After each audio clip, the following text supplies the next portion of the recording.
When a musical makes its way to the silver screen, it has to take on several obstacles.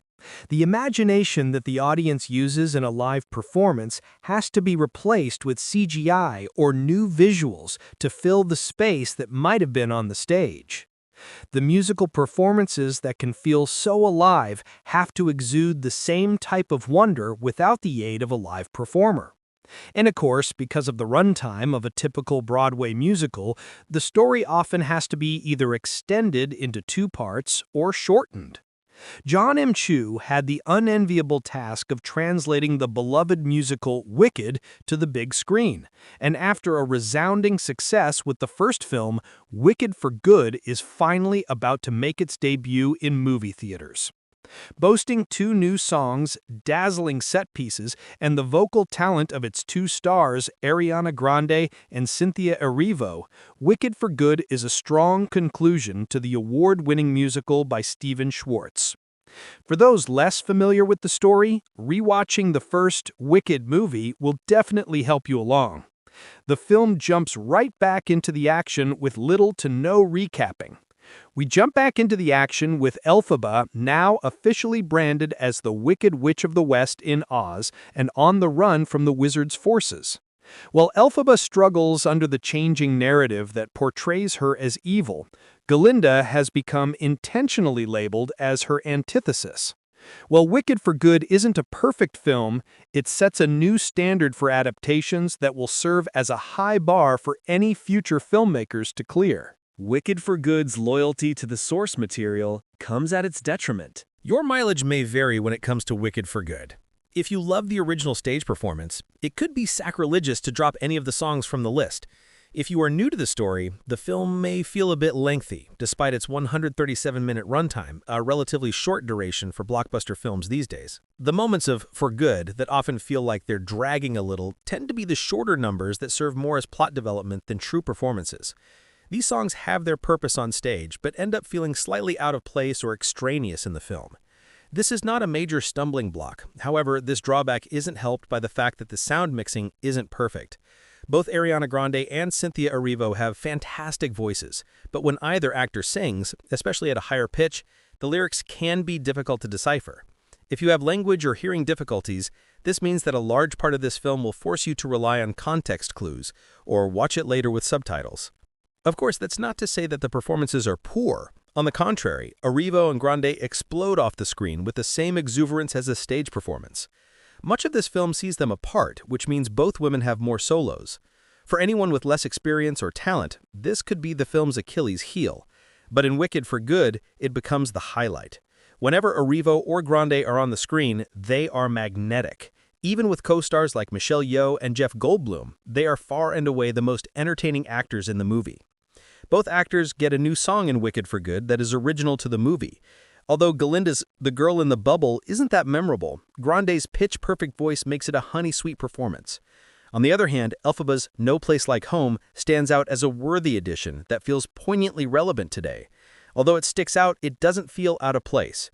It gives Erivo a chance to shine on screen in a film that focuses a bit more on Grande, and no one is going to complain about more songs sung by Cynthia Erivo. The problem with the second act of Wicked, even on Broadway, has always been that Defying Gravity is, without doubt, its best song. That means that the first movie ends on the strongest note of the musical. In a Broadway theater, you wait about 15 minutes before jumping into the second part of the story. In the movie, you've had to wait a year. I do question if the decision to name the movie Wicked for Good was wise, as this movie, more than any other two-parter, cannot stand on its own. Some of the momentum is inevitably lost, which makes sense why certain theaters have opted to show the first movie back-to-back with For Good. With a short break between parts 1 and 2, the pacing of the film would lose its rhythm so much. Cynthia Erivo and Ariana Grande are the heart and soul of Wicked for Good. On that note, it's never been more obvious that the true love story of Wicked is between Elphaba and Galinda.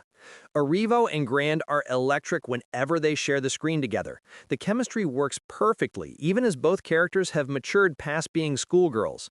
Although the love story with Elphaba and Fiyero is still touched on in a large part of the film, it pales in comparison to the main duo. The only other character who comes close to sharing the spotlight is Goldblum's wizard. The performance of Wonderful offers a fantastic moment for Goldblum to stretch his musical talents, and he manages to hold his own across both Erivo and Grande, not an easy task to accomplish. The downside to this is that both Grande and Erivo's scenes with other characters, like Yo's Morrible or Bailey's Fierro, truly can't measure up. Much of the emotional tension and gravitas lies in Galinda and Elphaba's love for each other and their difference of opinion.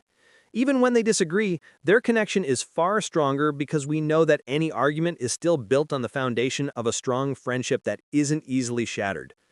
In fact, although it's impossible to top Defying Gravity, one of the last songs, For Good, is a powerful and tender moment between the two friends that triples down on their dynamic and the emotions that the movie has been building up to for the entire film. It's almost a shame that there won't be any more Wicked after this, because Erivo and Grande's voices harmonize together so well, it brought me to tears. It's a pity that 2 movies is all we get from it. Wicked for Good delivers a stunning conclusion, even with some design flaws. There was significant criticism from viewers about the color grading of the first film, but Wicked for Good delivers even more vibrant visuals, with bold colors that feel far more saturated. The set design, which takes us beyond just shiz, is also fantastic. The visuals of the yellow brick road and Elphaba's little hideaway add extra flavor that the movie was missing before. The design of Kiamo Ko Castle specifically is gorgeous. It provides the perfect stage for Elphaba's performance of No Good Deed, which is Erivo's best in the film. Listening to Erivo belt out lyrics while soaring through the sky in a castle that defies both architecture and gravity is simply hard to beat. On top of that, I'm pretty sure Jon M deserves some kind of special award for creating the best movie weddings. A scene with Galinda in the film feels reminiscent of Chu's iconic wedding entrance in Crazy Rich Asians. If this filmmaking thing doesn't work out, Jon, you have a career in extravagant wedding planning. Jokes aside, some of the weakest parts of the film lie not in the visuals of the locations or the color grading, but rather in the CGI of some of the characters. In one scene, a de-aged actor's face almost looks incomplete. We only see his face for a few moments, but it's long enough to notice the cracks in the facade. Similarly, the design of the Scarecrow character borders on nightmare fuel with the way the character's skin is rendered. In comparison, the Tin Man, whose costume seems to primarily rely on practical effects, is more impactful and believable. Despite these issues, Wicked for Good is not only a loyal adaptation, but it also builds on what works from the first film while leaning into its lead performances. The characters are more mature and nuanced, making it a worthy successor to the first movie. It doesn't surpass Wicked, but as a double feature, it does justice to one of the best musicals ever, and that's not an easy feat to accomplish. Wicked for Good comes to theaters on November 21.